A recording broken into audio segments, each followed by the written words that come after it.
Hello friends, आप सबका कक्षा 10 विज्ञान विषय के अध्याय 5 तत्वों का आवर्त वर्गीकरण में हार्दिक स्वागत है। काफी समय से क्लास नहीं हुई क्योंकि कुछ तबीयत थोड़ी ठीक नहीं थी, तो आज हम फिर से विज्ञान विषय के क्लासेस शुरू कर रहे हैं। अब रेगुलर बेसिस पर आपकी क्लासेस चलती रहेगी। तो आज की क्लास में हम तत्व क्या होते हैं, पहले उसके बारे में सामान्य जानकारी प्राप्त करेंगे, फिर वर्गीकरण क्या होता है और फिर हम अलग अलग वैज्ञानिकों के द्वारा जो तत्वों का वर्गीकरण किया गया उससे संबंधित अध्ययन करेंगे। तो चलिए हम क्लास को शुरू करते हैं। क्लास शुरू करने से पहले आपसे बस छोटी सी रिक्वेस्ट है कि ज़्यादा से ज़्यादा अपने मित्रों को शेयर करें, लाइक करें और अगर आप चैनल पर पहली बार आए हैं तो सब्सक्राइब जरूर करें। तो चलिए हम शुरू करते हैं। सबसे पहले हम बात कर रहे हैं कुछ सामान्य परिचय की। अगर हम सामान्य परिचय की बात करें तो सबसे पहले हम बात करें पदार्थ की। तो अगर हमारे आसपास के जितने भी पदार्थ है वो या तो तत्वों के रूप में मौजूद है या मिश्रण के रूप में या फिर यौगिक के रूप में पाए जाते हैं। अगर हम बात करें तत्व की तो तत्व क्या है? ऐसे पदार्थ जो एक ही प्रकार के अणुओं से मिलकर बने होते हैं तत्व कहलाते हैं। तत्व का मतलब क्या है? ऐसे पदार्थ जो एक ही प्रकार के अणुओं से मिलकर बने होते हैं वो तत्व कहलाते हैं। जैसे सोडियम। अब सोडियम एक तत्व है, इसका मतलब सोडियम के अंदर जितने भी अणु मौजूद है वो सब एक समान प्रकृति के हैं। ठीक इसी तरह सोना और मैग्नीशियम। फिर हम बात करें यौगिक की, तो यौगिक क्या होता है? दो या दो से अधिक तत्वों के एक निश्चित अनुपात में मिलने से क्या बनता है? यौगिक बनता है। और कई सारे यौगिकों के मिलने से क्या बनता है? मिश्रण बनता है। आगे हम बात करें, अभी तक वर्तमान में 118 तत्व ज्ञात है। कितने? 118 तत्व प्रकृति में ज्ञात है। हालांकि इससे भी ज्यादा तत्व ज्ञात है, लेकिन आपकी बुक्स में अभी तक 118 तत्व ही लिखे गए हैं। तो आपको इतना याद रखना है कि तत्व क्या होते हैं? ऐसे पदार्थ जो एक ही प्रकार के अणुओं से मिलकर बने होते हैं तत्व कहलाते हैं। और वर्तमान में 118 तत्व ज्ञात है। आगे हम बात कर रहे हैं वर्गीकरण की आवश्यकता क्यों पड़ी। आखिर हमें किसी चीज को वर्गीकृत करने की आवश्यकता क्यों पड़ती है, इस बात को थोड़ा पहले समझते हैं। सिंपल मैं एक उदाहरण ले रहा हूं। वो उदाहरण ले रहा हूं मैं एक दुकानदार का। इसका उदाहरण ले रहा हूं एक दुकानदार का। और दुकानदार के अंदर हम एक सामान का उदाहरण ले रहे हैं और वो है साबुन। क्या है? साबुन। अब आप जब भी दुकान में गए होंगे तो आपने देखा होगा कि प्रत्येक वस्तुओं को एक उचित तरीके से एक उचित स्थान पर सजाया गया होता है। जैसे मैं साबुन की बात करूं तो दुकानदार क्या करेगा? अलग अलग ब्रांड्स की साबुन को अलग अलग सजाएगा और फिर उनमें से भी कपड़े धोने के साबुन को अलग रखेगा और नहाने के साबुन को अलग रखेगा। अब दुकानदार ऐसा क्यों कर रहा है? दुकानदार ऐसा इसलिए कर रहा है ताकि जब भी कोई ग्राहक आए तो उसे वो जैसे साबुन की मांग करेगा उसके अनुसार उसे उस साबुन को खोजने में कोई दिक्कत नहीं होगी और वो आसानी से उस साबुन को वहां से लेकर उस ग्राहक तक पहुंचा सकता है। लेकिन अगर वो ऐसा नहीं करता तो क्या होता? जब भी कोई ग्राहक आता उससे साबुन की मांग करता तो वो क्या करता? जगह जगह खोजता कि भाई कौन सा साबुन कहाँ रखा है। इस तरह उसे काफी दिक्कत होती। तो जिस तरह दुकानदार अपने सामान के लेन देन को सुलभ बनाने के लिए क्या कर रहा है? उस सामान का वर्गीकरण कर रहा है, उन्हें एक प्रॉपर जगह पर रख रहा है। ठीक इसी तरह प्रकृति में वैज्ञानिकों के द्वारा अलग अलग तत्वों की खोज होती रही। अब उन अलग अलग तत्वों को याद करना, उनके भौतिक और रासायनिक गुणों को याद रखना, उनसे बनने वाले यौगिकों को याद रखना, इन सभी को आसान बनाने हेतु यानी इनके अध्ययन को सरल बनाने हेतु क्या किया गया? वर्गीकरण किया गया। देखिए क्या लिखा गया है कि सन 1800 तक 31 तत्वों की खोज हो चुकी थी। 1865 आते आते 63 तत्व और वर्तमान में लगभग 118 तत्व ज्ञात है। अब इन सभी तत्वों को सबसे पहली समस्या अलग अलग याद रखना, दूसरी इनके भौतिक और रासायनिक गुणों को जानना या उन्हें याद रखना, इसके अलावा उनसे बनने वाले जो यौगिक है उनके गुण धर्मों का अध्ययन करना, उस अध्ययन को सरल बनाने, सुगम और व्यवस्थित तरीके से करने के लिए किसकी महसूस हुई? वर्गीकरण की आवश्यकता महसूस हुई। ताकि ये सारी चीजें हम आसानी से कर पाए। सिंपल शब्दों में कहे तो इन तत्वों के अध्ययन को आसान बनाने हेतु वर्गीकरण की आवश्यकता पड़ी। ठीक है, अगर हम बात करें सर्वप्रथम तो तत्वों के वर्गीकरण में सर्वप्रथम अगर किसी वैज्ञानिक का नाम आता है तो वो थे डोबेराइनर। कौन थे? डोबेराइनर। वो प्रथम वैज्ञानिक या रसायनज्ञ थे जिन्होंने तत्वों के वर्गीकरण का सर्वप्रथम प्रयास किया। ठीक है, आगे बढ़ते हैं हम और सबसे पहले चर्चा करते हैं डोबेराइनर के त्रिक की। अब देखो, त्रिक का मतलब होता है तीन। क्या होता है? तीन। तो देखो इन्होंने क्या किया, बात है सन 1817 की। डोबेराइनर ने जो एक जैसे गुण धर्म वाले तत्व थे, जो समान गुण धर्म वाले तत्व थे, उन समान गुण धर्म वाले तत्वों के तीन तीन तत्वों का एक जोड़ा बनाया। कितने तत्वों का? तीन तीन का एक जोड़ा बनाया। और उस तीन तीन के जोड़े को इन्होंने क्या कहा? इन्होंने त्रिक कहा। क्या कहा? त्रिक कहा। अब इन्होंने आगे क्या बताया कि त्रिक के तीनों तत्वों को जिन्होंने तीन तीन का जोड़ा बनाया है, उस तीन तीन के जोड़े में अगर तीनों तत्वों को किसके आधार पर? उसके परमाणु द्रव्यमान के आधार पर। किसके आधार पर? परमाणु द्रव्यमान के आधार पर अगर आरोही क्रम में जमा दिया जाए। कौन से क्रम में? आरोही क्रम में जमा दिया जाए तो जो बीच वाला तत्व है, उस बीच वाले तत्व का परमाणु द्रव्यमान बाकी के जो दो तत्व है उनके परमाणु द्रव्यमान का औसत होता है। अभी हम इसको समझेंगे, पहले समझ लो परमाणु द्रव्यमान क्या होता है। तो परमाणु द्रव्यमान होता है प्रोटॉन की संख्या प्लस न्यूट्रॉन की संख्या का योग। इसे कहते हैं परमाणु द्रव्यमान। अब डोबेराइनर ने क्या बताया, ये देखो कि इन्होंने तीन तीन का एक जोड़ा बनाया, जिसको क्या कहा उन्होंने? जिसको इन्होंने त्रिक कहा। क्या कहा? त्रिक। फिर उन्होंने क्या बताया कि जो ये बीच वाला तत्व है, इसका परमाणु द्रव्यमान इन दोनों तत्वों के पहले और तीसरे के परमाणु द्रव्यमान के औसत के ठीक बराबर होता है। परमाणु द्रव्यमान के औसत के ठीक बराबर होता है। तो देखो मध्य में कौन है? सोडियम। तो सोडियम का परमाणु भार बराबर पहला तत्व लिथियम का परमाणु भार प्लस पोटेशियम का परमाणु भार, और इनका औसत दोनों को जोड़ दिया हमने और 2 का भाग दे दिया। तो देखो जब हमने इसको हल किया तो हमें ज्ञात हुआ कि इन दोनों भागों का परमाणु द्रव्यमान लगभग बराबर था। क्या था? मध्य वाले तत्व का परमाणु भार पहले और तीसरे तत्व के परमाणु भार के औसत के ठीक बराबर था। यह कहता है डोबेराइनर का त्रिक सिद्धांत। आगे हम इसके उदाहरण की अगर बात करें तो डोबेराइनर उस समय जितने भी तत्व ज्ञात थे उनमें से केवल 3 तरीक बना पाए। कितने? केवल 3 तरीक ही ये बना पाए। पहला कौन सा था? पहला था लिथियम, सोडियम और पोटेशियम। पहला था लिथियम, सोडियम और पोटेशियम। दूसरा था कैल्शियम, स्ट्रोंशियम और बेरियम। और तीसरा तरीक था, वो था क्लोरीन, ब्रोमीन और आयोडीन।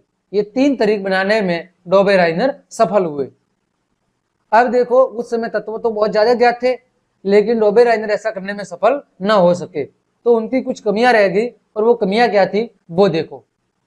तो पहली कमियां क्या थी इसकी कि उस समय जितने भी ज्ञात तत्व थे, ठीक है, लगभग 36 से ज्यादा तत्व ज्ञात थे उस समय, लेकिन केवल ये कितने तरीक बना पाए? केवल 3, यानी कि टोटल 9 तत्व उनके नियम के अनुसार संतुष्ट हो रहे थे।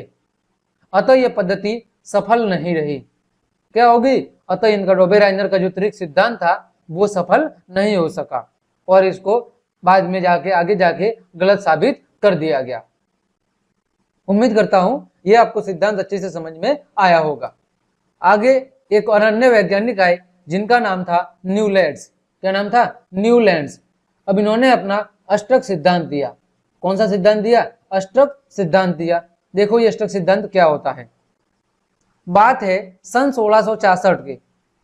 न्यूलैंड्स ने उस समय जो ज्ञात तत्व थे, लगभग 56 तत्व ज्ञात थे। उन ज्ञात तत्वों को किसके आधार पर? वही परमाणु भार या परमाणु द्रव्यमान के आधार पर। कौन से क्रम में जमाया? आरोही क्रम में, यानी कि बढ़ते हुए क्रम में। तो इन्होंने क्या पाया कि प्रत्येक 8वें तत्व के गुणधर्म पहले तत्व के गुणधर्म के समान है। न्यूलैंड्स ने उस समय जो ज्ञात तत्व थे उनको परमाणु द्रव्यमान के बढ़ते हुए क्रम में जमाया, तो उन्होंने क्या पाया कि प्रत्येक 8वें तत्व के गुणधर्म पहले तत्व के गुणधर्म के समान थे। जैसे आपने देखा होगा संगीत में 7 सुर होते हैं, सा, रे, गा, मा, पा, धा, नी, सा। तो सा के बाद ठीक 8वें नंबर पर फिर से सा आता है, यानी कि 8वें के गुणधर्म पहले के समान है। तो इन्होंने बताया, उन्होंने अपनी ये सिद्धांत था, इसकी तुलना किससे की? संगीत के अष्टक से की। किससे की? संगीत के अष्टक से। देखो ऐसे, सा, रे, गा, मा, पा, धा, नी, सा। तो देखो ये सा है और इसके बाद ठीक 8वें नंबर पर फिर से सा आ रहा है। तो इन्होंने भी कुछ ऐसा किया कि जब इन्होंने तत्वों को परमाणु द्रव्यमान के बढ़ते हुए क्रम में जमाया तो इन्होंने देखा कि प्रत्येक 8वें तत्व के गुणधर्म पहले तत्वों के गुणधर्म के बराबर थे। इसी कारण इस नियम को अष्टक का सिद्धांत कहा जाता है या फिर न्यूलैंड्स का अष्टक सिद्धांत कहा जाता है। ठीक है। इन्होंने शुरुआत कहां से की थी? तो इन्होंने शुरुआत सबसे कम परमाणु द्रव्यमान वाले तत्व हाइड्रोजन से शुरुआत की थी और समाप्ति कहां पर की? तो इन्होंने थोरियम पर इसे समाप्त किया। यानी इनकी जो सारणी थी उसमें सबसे पहले नंबर पर इन्होंने हाइड्रोजन का रखा और सबसे लास्ट पर इन्होंने किसको रखा? थोरियम को रखा। देखे इसका वर्गीकरण का चित्र कुछ इस तरह था, जिसमें देखो इन्होंने यहां पर लिखा है सा, रे, गा, मा, पा, धा, नी और सा। मतलब जिस तरह संगीत में 7 स्वरों के बाद फिर से स्वरों की पुनरावृत्ति होती है, ठीक इन्होंने भी कहा कि इनकी सारणी में प्रत्येक तत्व अपने 8वें तत्व के बाद समान गुणधर्म दर्शाएगा। जैसे यहाँ पर देखो लिथियम और सोडियम, ये दोनों धातु के गुण कैसे हैं? दोनों धातु के गुण एक समान है। देखो लिथियम के बाद 1, 2, 3, 4, 5, 6, 7 और 8, यानी इसके और 8वें नंबर के गुण कैसे हैं? समान है। ठीक इसी तरह बेरियम और मैग्नीशियम के समान होंगे। ठीक इसी तरह बोरॉन और एल्यूमिनियम के समान होंगे। ऐसा किन्होंने बताया? न्यूलैंड्स ने बताया। अब इनके सिद्धांत की भी कुछ कमियां थी और वो कमियां क्या थी वो देखो। सबसे पहली कमी थी कि उस समय अक्रिय गैसों की खोज नहीं हुई थी। अक्रिय गैसों का मतलब है जिसे उत्कृष्ट गैस अथवा नोबल गैस भी कहा जाता है। उत्कृष्ट गैस या नोबल गैस भी कहा जाता है। इसमें कौन कौन सी गैस शामिल है? तो इसमें helium, neon, organ, krypton, xenon, radon, ये सारी गैसें अक्रिय गैसें कही जाती है। अब क्यों कहा जाता है? क्योंकि इनके बाहरी कोश में 8 इलेक्ट्रॉन पूरे होते हैं, अतः यह किसी के साथ किसी भी प्रकार की कोई अभिक्रिया नहीं करती। इस कारण इन्हें अक्रिय कहा जाता है।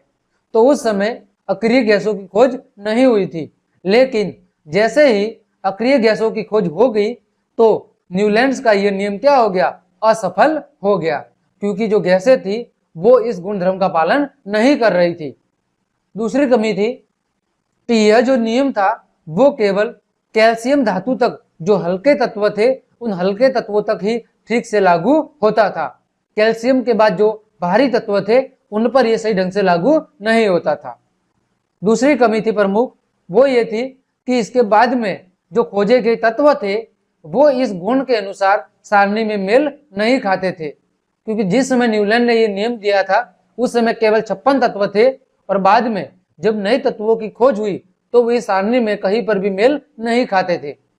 तीसरी कमी थी, न्यूलैंड ने क्या सोचा था? उन्होंने सोचा था कि उस समय केवल 56 तत्व ही है और भविष्य में भी 56 तत्व ही रहेंगे। उनके अनुसार भविष्य में अन्य तत्वों की खोज नहीं होगी, लेकिन जब भविष्य में आगे चलकर कई अन्य सारे तत्वों की खोज हुई तो उनकी जो ये नियम था या उनके द्वारा जो ये सारणी बनाई गई थी वो क्या हो गई? असफल हो गई। और अगला इनका कमी थी कि सारणी में तत्वों को सही ढंग से रखने के लिए इन्होंने दो तत्वों को एक साथ रख दिया, और कई जगह तो इन्होंने एक जैसे समान तत्वों को साथ नहीं रखा और कई जगह इन्होंने अलग अलग तत्वों को भी साथ रख दिया। इन्होंने क्या किया, कई जगह दो दो तत्वों को एक साथ रख दिया, और वो भी ऐसे तत्व जिनके गुण समान नहीं थे, और कई जगह इन्होंने असमान तत्वों को भी साथ में रख दिया। तो ये कई सारी इनके अष्टक सिद्धांत की कमियां रहेगी, और इस कारण आगे चलकर यह नियम क्या हो गया, बिल्कुल असफल हो गया और इस नियम का खंडन कर दिया गया। आगे बात करते हैं मेंडलीव की आवर्त सारणी। किसकी? मेंडलीव की आवर्त सारणी।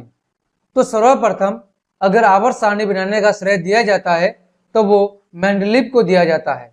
ठीक है, सर्वप्रथम आवर्त सारणी बनाने का श्रेय मेंडलीव को दिया जाता है। इन्होंने किसके आधार पर? तत्वों के बढ़ते हुए परमाणु भारों के आधार पर। किसके? इन्होंने भी परमाणु भार अथवा परमाणु द्रव्यमान के बढ़ते हुए क्रम में रखने पर पाया कि एक निश्चित अंतराल के बाद तत्वों के समान गुणों की क्या होती है? पुनरावृत्ति होती है।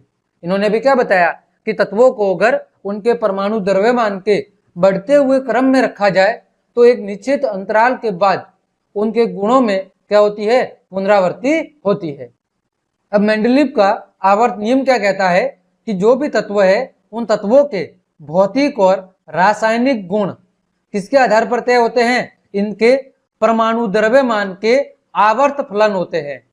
यानी तत्वों के भौतिक और रासायनिक जो गुण धर्म है वो परमाणु द्रव्यमान के आधार पर तय होते हैं, या परमाणु द्रव्यमान के आवर्त फलन होते हैं। ठीक है, मेंडलीव की जो आवर्त सारणी है वो विशेष रूप से तत्वों के रासायनिक गुण धर्मों पर आधारित है। किसके आधार पर है? तत्वों के रासायनिक गुण धर्मों पर आधारित है। अब जो मेंडलीव की आवर्त सारणी है उस मेंडलीव की आवर्त सारणी में 8 ऊर्ध्वाधर स्तंभ है। कितने? 8, यानी 8 कॉलम है। कितने कॉलम है? 8। ऐसे ये 8 कॉलम है जिन्हें क्या कहते हैं? जिन्हें समूह या वर्ग कहते हैं। जिसे क्या कहा जाता है? समूह या वर्ग। और इन वर्गों को फिर से उप वर्गों में भी बांटा गया है। ऐसे एक वर्ग है तो इसके फिर से टुकड़े भी किए गए हैं। और क्षैतिज पंक्तियां कितनी है? तो क्षैतिज पंक्तियां 6 हैं। 8 समूह या वर्ग है और 6 क्या है? क्षैतिज पंक्तियां है। और इन क्षैतिज पंक्तियों को क्या कहते हैं? आवर्त कहते हैं। इन क्षैतिज पंक्तियों को क्या कह रहे हैं? क्षैतिज पंक्तियों को आवर्त कहते हैं। तो ये आपको ध्यान रखना है कि मेंडलीव की जो आवर्त सारणी है वो परमाणु द्रव्यमान पर आधारित है। मेंडलीव का आवर्त नियम क्या कहता है कि तत्वों के भौतिक और रासायनिक गुण धर्म उनके परमाणु द्रव्यमान के आवर्ती फलन होते हैं। और मेंडलीव के आवर्त सारणी में 8 समूह है और 6 क्या है? आवर्त है। और उस समय जिस समय मेंडलीव ने आवर्त सारणी बनाई थी उस समय उत्कृष्ट गैसें ज्ञात नहीं थी, यानी अक्रिय गैसों की खोज नहीं हुई थी। अतः बाद में एक नया वर्ग, शून्य वर्ग बना के उसे सारणी में क्या किया गया? उसे सारणी में दर्शाया गया।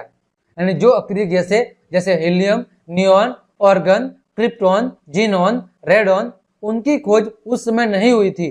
तो मेंडलीव ने इनके लिए एक अलग से वर्ग खाली छोड़ दिया और बता दिया कि अगर भविष्य में ऐसी गैसों की खोज होती है तो उन्हें उस सारणी में रख दिया जाएगा। और ठीक बाद में वैसा ही हुआ। अब देखो ये मेंडलीव की आवर्त सारणी है, तो आपको इसको कुछ भी नहीं समझना है, क्योंकि ऐसी सारणी याद रखने की आपको कोई जरूरत नहीं है, क्योंकि वर्तमान में इसका कोई यूज नहीं है। वर्तमान में हम आधुनिक आवर्त सारणी का अध्ययन करते हैं। तो अब देखो जो मेंडलीव ने आवर्त सारणी दी थी उस आवर्त सारणी की उपलब्धियां क्या थी या उनकी विशेषताएं क्या थी, वो इतनी इंपॉर्टेंट क्यों साबित हुई, इसका हम थोड़ी चर्चा करते हैं। तो देखो सबसे पहला कारण था अज्ञात तत्वों के लिए रिक्त स्थान छोड़े गए। यानी मेंडलीव ने अपनी आवर्त सारणी में जो तत्व उस समय खोजे नहीं गए थे उन तत्वों के लिए, जो उस समय कैसे थे? अज्ञात थे, उन तत्वों के लिए अपनी आवर्त सारणी में खाली जगह छोड़ दी। और जब भविष्य में उनकी खोज हुई तो उन तत्वों को सारणी में रख दिया गया, जैसे स्कैंडियम, गैलियम और जर्मेनियम। ठीक है, फिर दूसरा बिंदु था कि समान गुणधर्म वाले तत्वों को एक स्थान मिल गया। लगभग सभी जो एक जैसे गुणधर्म वाले तत्व थे उन सभी तत्वों को मेंडलीव ने अपनी सारणी में एक साथ रख दिया, जो कि काफी महत्वपूर्ण था। अगला बिंदु था, पिछली व्यवस्था को छेड़े बिना ही अक्रिय गैसों का पता लगने पर इन्हें अलग समूह में रखा जा सकता था। यानी मेंडलीफ ने उत्कृष्ट अथवा अक्रिय गैसों के लिए अपनी सारणी में एक अलग से खाली जगह रख दी और उसको क्या कहा, उसको इन्होंने शून्य वर्ग कहा। और जब भविष्य में इन अक्रिय गैसों की खोज हुई तो इन अक्रिय गैसों को उस समूह में सीधे रख दिया गया। आगे हम बात करते हैं मेंडलीफ के आवर्त सारणी की सीमाएं की, कि आखिर उनकी क्या कमियां थी जिस कारण से आगे चलकर मेंडलीफ की आवर्त सारणी भी असफल साबित हो गई। तो सबसे पहली कमी थी कि इस आवर्त सारणी में समस्थानिकों की स्थिति स्पष्ट नहीं की। समस्थानिक क्या होता है? एक ही तत्व के वे परमाणु जिनकी परमाणु संख्या समान होती है लेकिन द्रव्यमान संख्या कैसे होती है? द्रव्यमान संख्या अलग अलग होती है, वो क्या कहलाते हैं? वो समस्थानिक कहलाते हैं। तो मेंडलीफ की आवर्त सारणी में समस्थानिकों की स्थिति स्पष्ट नहीं थी, ये सबसे पहली कमी थी। दूसरी, हाइड्रोजन का स्थान निश्चित नहीं होना। मेंडलीफ की आवर्त सारणी में हाइड्रोजन को एक उचित स्थान नहीं दिया गया। और तीसरी कमी थी कि कई जगहों पर तत्वों के परमाणु द्रव्यमान के अनुसार भी तत्वों का क्रम कैसा था? तत्वों का अनुचित क्रम था, वो परमाणु द्रव्यमान के क्रम को लागू नहीं करते थे।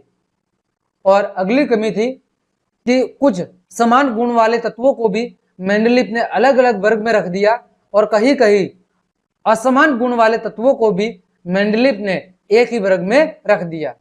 तो ये मेंडलीफ की आवर्त सारणी की कुछ कमियां थी और इन्हीं कमियों के कारण आगे चलकर मेंडलीफ की आवर्त सारणी भी फेल हो गई। तो आज की क्लास में हमने डोबेराइनर का त्रिक सिद्धांत, न्यूलैंड का अष्ट सिद्धांत और मेंडलीफ की आवर्त सारणी का अध्ययन किया है। उम्मीद करता हूं ये तीनों टॉपिक आपको अच्छे से समझ में आए होंगे। तो क्लास देखने के लिए आप सभी को धन्यवाद। लाइक, कमेंट, शेयर और सब्सक्राइब जरूर करें। आज के लिए इतना ही। अगली क्लास में हम आधुनिक आवर्त सारणी का अध्ययन करेंगे।